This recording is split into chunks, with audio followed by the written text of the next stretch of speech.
Hey, what's up, everyone? My name is Jonathan Rydell, and this is Blake Rydell, my twin brother. What's up?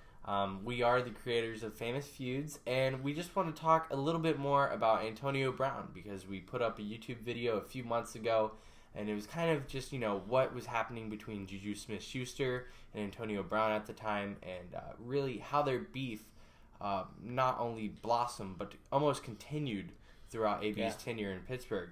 And honestly, we didn't want to choose sides. We said, we'll just put it on out there, and they'll get to choose, you guys will get to choose who is in the wrong. But there's been some new developments, Blake, A lot of new developments. So if you don't know, this preseason has already been off to a rocky, rough start with Antonio Brown on the Oakland Raiders now, soon to be Las Vegas Raiders. And I just think it's funny because the guy brings drama wherever he goes, doesn't he? I mean, this is the same guy that threw temper tantrums in Pittsburgh. He was just going crazy all the time. Now, there's actually two reports out recently that he froze his feet in a, what is it, like a hyper type of... A cryogenic freezing chamber. I guess it's supposed to help athletes recover and protect their muscles and things like that nature. Which is a good idea. It is a great idea, but he ended up not wearing protective boots or protective equipment when dipping into this chamber, and it could have possibly left some nerve damage on his feet. They're not exactly sure, but that's already a rough start. And the pictures are just nasty. We'll have to put one up. Considering that he missed the first few days of camp because of this. Something that was crazy. Yeah. And then on top of that, Blake, you got something else that's... On top of that, he's already brought enough drama for his entry into the, back into the season.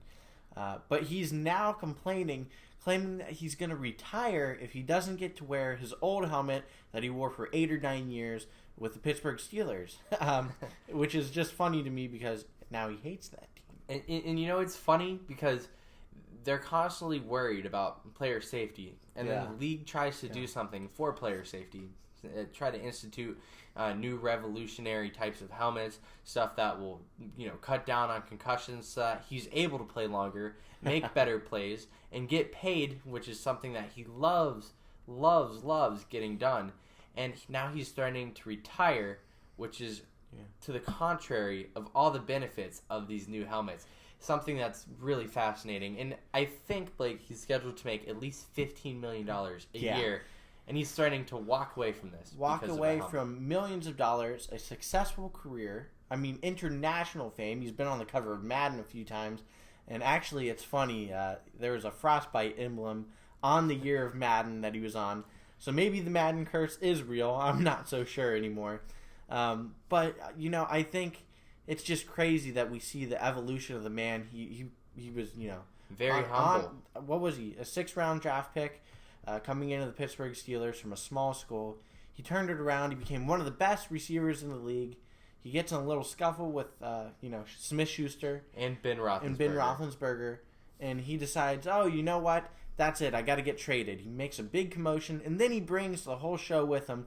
And this is why a lot of people say, oh, he's a diva. He's a prima donna. And, a lot of wide receivers are like this. And he's living up to the name. And honestly, if I'm the Pittsburgh Steelers, I'm not feeling bad whatsoever. We traded him. We got assets. And you know what? You still got a good running back and James Conner. Obviously, they lost Le'Veon Bell. But they're sitting pretty.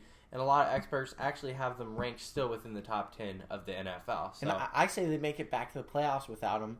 They might make it to AFC Championship game or even to the Super Bowl. Who knows? We just have to see. We're going to have to wait and see how this all plays out. But to me, this shows that the Steelers are undoubtedly one of the most professional teams in the league, along with the Patriots, with handling personnel problems. I agree, except for Josh Gordon. But anyways, guys, thank you for watching Famous Feuds. Just a little update on Antonio Brown, and we just want to kind of, put a little something out there for you guys. So don't forget to subscribe, and obviously, like always, comment below and tell us how you feel about AB.